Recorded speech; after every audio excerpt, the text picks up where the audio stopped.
गाड्या सुटल्या 4 सुटला आणि 4 मध्ये 3 गाड्या पडतात. ती गाठ लढत चालू आहे.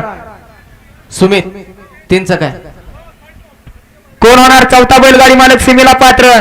ती गाठ सुंदर अशी लढत चालू आहे.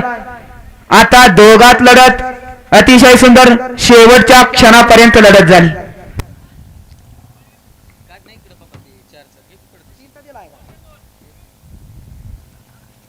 गड क्रमांक 4चा निकाल आहे. तास क्रमांक 2 वरून धावलेली गाडी श्री मानकेश्वर प्रसन्न वैष्णव युवराज शेवाळे उंडाळे कपिल नंद्या ग्रुप माळशिरस या गाडीचा 1 नंबर आला. विजेता बैलगाडी मालकाचं त्यावर बसणाऱ्या ड्रायव्हरचं हार्दिक अभिनंदन.